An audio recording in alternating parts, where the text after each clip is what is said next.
Julho de 1518. Estrasburgo.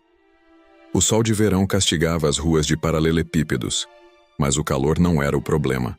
O problema era o movimento. Uma mulher, identificada apenas como Frau Trofea, saiu de sua casa e começou a dançar. Não havia música. Não havia alegria em seu rosto. Havia apenas uma compulsão mecânica, um espasmo incontrolável que a forçava a girar, pular e sacudir o corpo. Em 24 horas, outras 30 pessoas se juntaram a ela. Em um mês, 400 almas estavam presas na mesma dança frenética, sem parar para comer, sem parar para dormir, até que seus pés sangrassem e seus corações simplesmente parassem. O que começou como um surto isolado, transformou-se em uma epidemia de agonia. Hoje, entramos na Estrasburgo do século XVI para dissecar o mistério da peste da dança. Um evento que a ciência moderna, os registros médicos e os documentos da Igreja ainda tentam explicar com horror. A Estrasburgo de 1518 não era um lugar de utopia. O Sacro Império Romano-Germânico estava em um momento de tensão insuportável. Fomes sucessivas haviam devastado as colheitas, a sífilis e a varíola eram presenças constantes nas casas, e a instabilidade política criava um ambiente de desespero absoluto. A mentalidade coletiva da época era moldada pela crença no sobrenatural.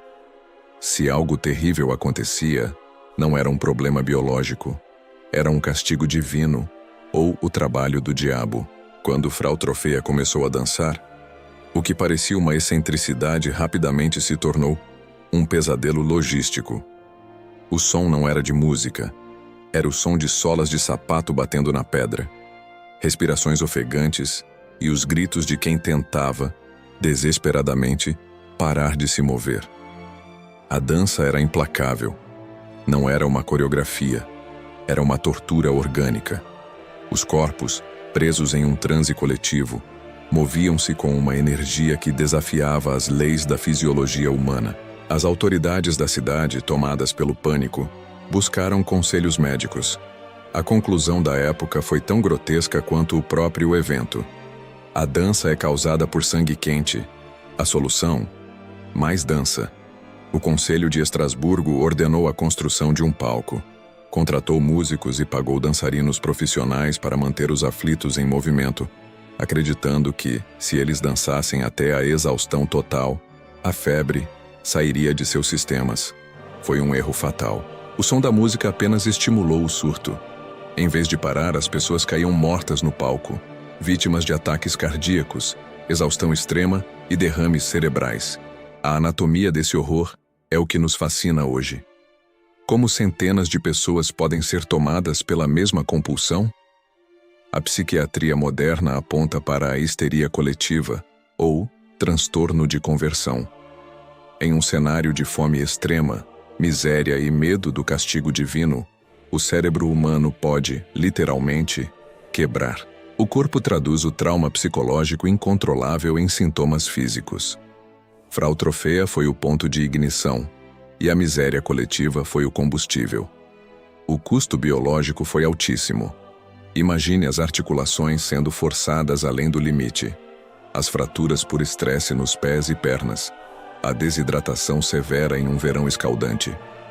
Os relatos da época mencionam corpos sendo carregados para a igreja local para serem abençoados, enquanto outros, já sem vida, eram simplesmente deixados nas sarjetas.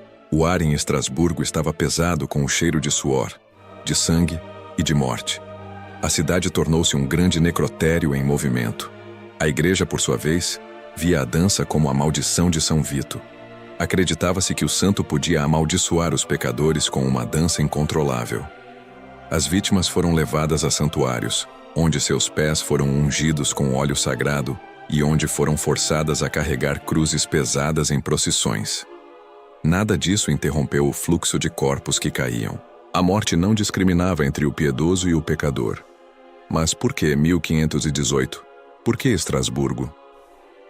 Historiadores modernos como John Waller sugerem que a ergotismo pode ter desempenhado um papel. O ergot é um fungo que cresce no centeio úmido, à base da dieta dos camponeses. Ele contém alcaloides que, quando ingeridos, causam convulsões violentas, alucinações e comportamentos bizarros. Se a população estava comendo pão contaminado, a dança pode ter sido uma reação química massiva de intoxicação. É uma explicação mais fria e biológica para um horror que, por séculos, foi visto como metafísico. A dança só parou quando a última pessoa foi forçada ao repouso absoluto. Dezenas de vidas foram ceifadas. A memória desse evento foi enterrada sob os séculos. Mas o que ele nos diz sobre a humanidade é mais perturbador do que qualquer mito. Ele nos diz que a nossa estabilidade é uma ilusão fina. Somos seres capazes de colapsos coletivos sob pressão suficiente. A peste da dança de 1518 não foi uma praga comum. Foi uma falha no código da realidade humana. Ao olharmos para esse evento hoje, vemos um espelho dos nossos próprios medos. Quando a sociedade se sente encurralada, quando a miséria se torna insuportável e a esperança desaparece, o corpo humano pode literalmente tentar dançar para fora da própria pele. Estrasburgo, em 1518, foi o epicentro de uma histeria que provou que, sob o verniz da civilização, somos todos reféns da nossa própria neurobiologia. O mistério da peste da dança permanece não porque não temos explicações científicas, mas porque ele nos força a admitir nossa vulnerabilidade. Nenhuma rainha, nenhum rei, nenhum nobre estava seguro da loucura coletiva. Ali, naquelas ruas de pedra, a igualdade final foi encontrada através do colapso físico.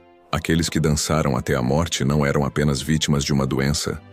Eram os primeiros a enfrentar o abismo de uma mente que, em desespero, prefere se destruir a continuar sentindo a dor de estar viva.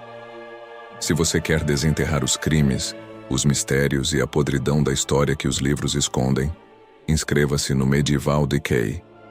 Toda semana, abrimos as caixas pretas do passado. Clique no botão de inscrição e ative o sino para não perder a nossa próxima autópsia histórica.